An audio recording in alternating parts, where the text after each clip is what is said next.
O Flamengo está vivo no Campeonato Brasileiro. Após uma vitória por 2-0 diante do Coritiba, o rubro-negro subiu na tabela. Mas o que será que aconteceu nessa partida? Será que foi apenas um jogo protocolar do Flamengo? Ou o Dorival Júnior fez algumas alterações táticas que podem ser bem observadas? Vamos falar sobre tática sem tatiquez? Vem comigo.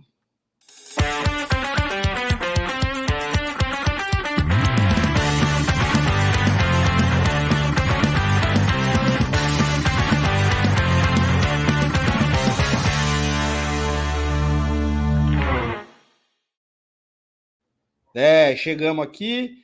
Queria pedir que você se inscreva no canal. Muita gente assiste os vídeos aqui e não é inscrito, 30% não é inscrito.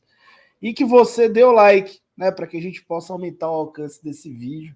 Né? Membros do canal do Falso 9, caso você queira ser membro do canal do Falso 9, membros do canal do Falso 9 têm a prerrogativa de assistir os jogos escutando os meus comentários ao vivo, num canal de Telegram, onde eu comento todas as partidas do Flamengo ao vivo, enquanto elas acontecem. Custa R$5 por mês só, e você fomenta o meu trabalho, me ajuda a avançar nas minhas análises, cursos, qualificação, e ao mesmo tempo também recebe como retorno essa vantagem. Né?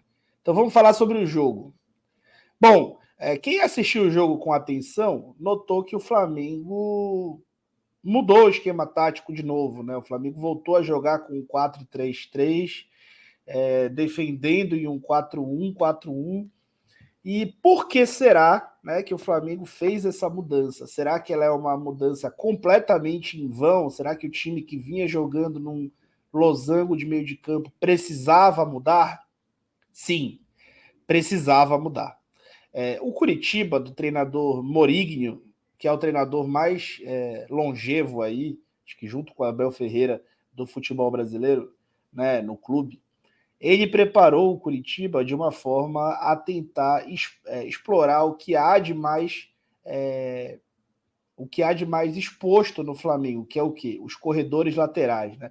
Lembrando que o Flamengo normalmente joga num sistema de losango de meio de campo, aonde os corredores laterais são defendidos os passes pelos atacantes, como eu falo bastante nos vídeos anteriores, você pode olhar, como os volantes precisam dar combate nos corredores laterais, o que deixa o time bastante aberto a passes por dentro, e ao próprio corredor lateral fica com uma exposição, né, sem cobertura. Então, o lateral fica sendo o único responsável por marcar esse tempo todo e o volante precisa baixar. Então, o que o Mourinho fez?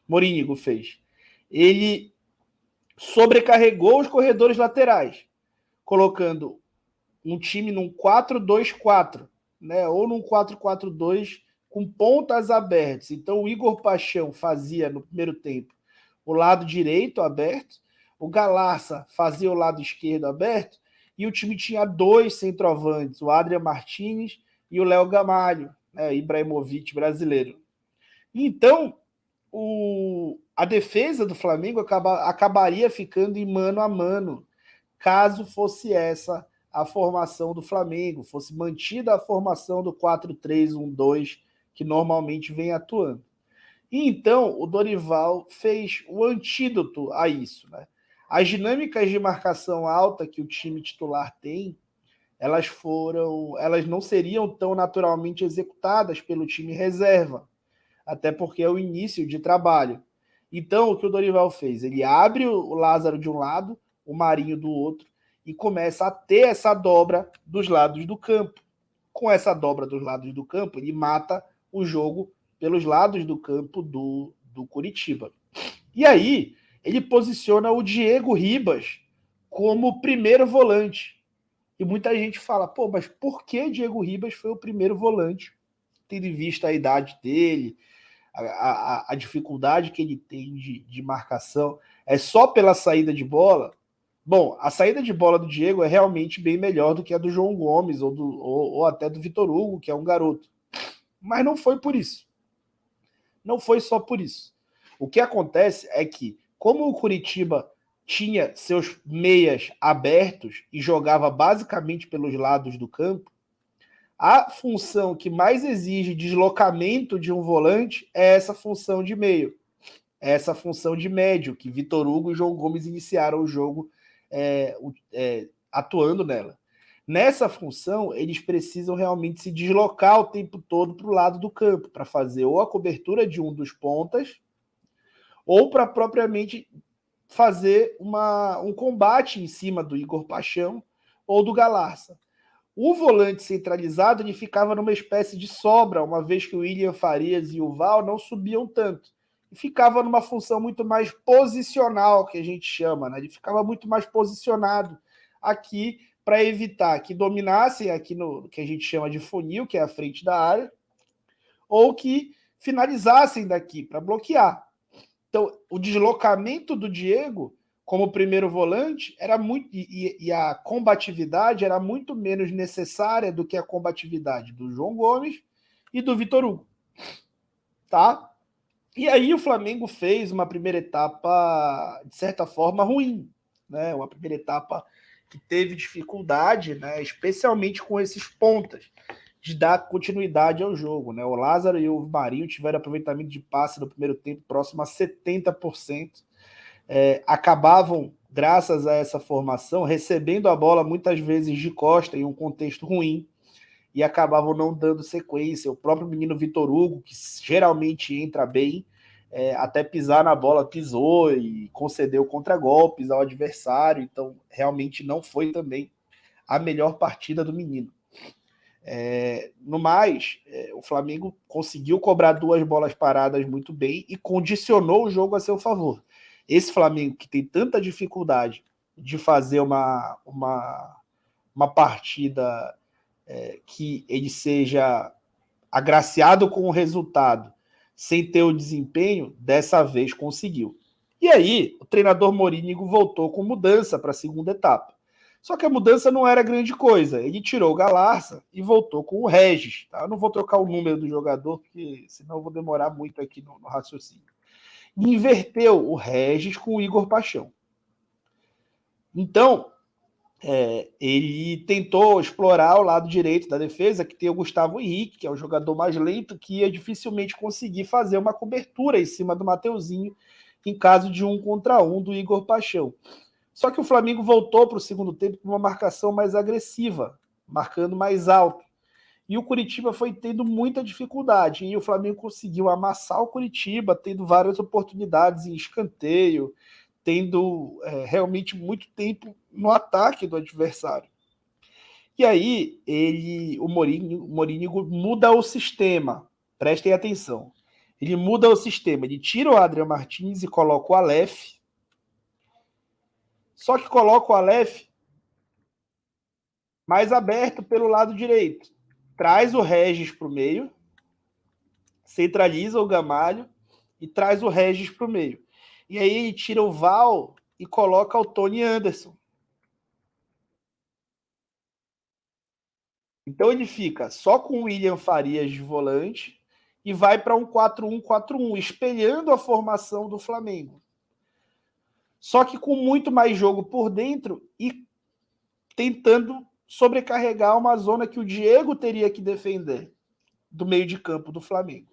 E aí o Dorival faz algumas mudanças inteligentes. Né? Ele tira o João Gomes e coloca o Thiago Maia.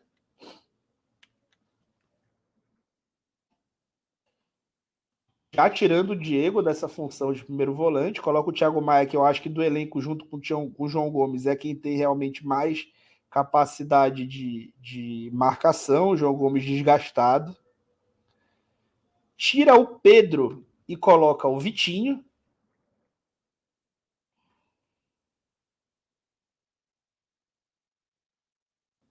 E tira o Vitor Hugo e coloca o Everton Ribeiro. E aí, gente, o que é o bacana disso? Né? O Flamengo passa a atuar em organização ofensiva de novo com o Losango. Então, e vai tirar depois o Lázaro e vai colocar o Arrascaeta.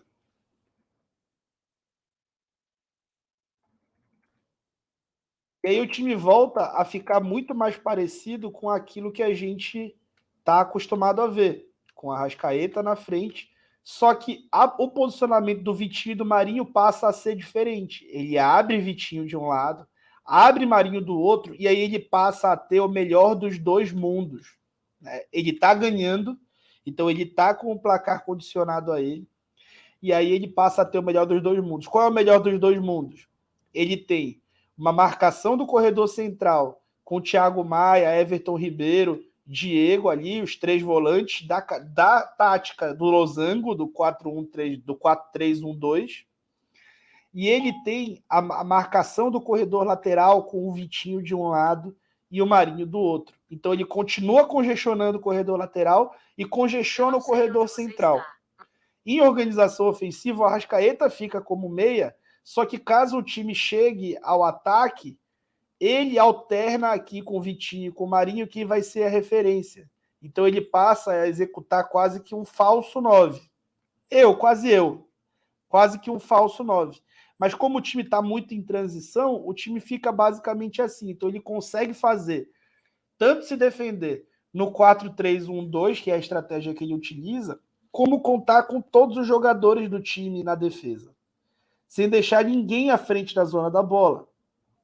E aí, o Flamengo não corre nenhum risco até o fim da partida. Né? O Aleph Manga até faz uma finalização na trave, uma boa finalização na trave, mas aquilo foi uma finalização de competência dele, porque ele estava marcado.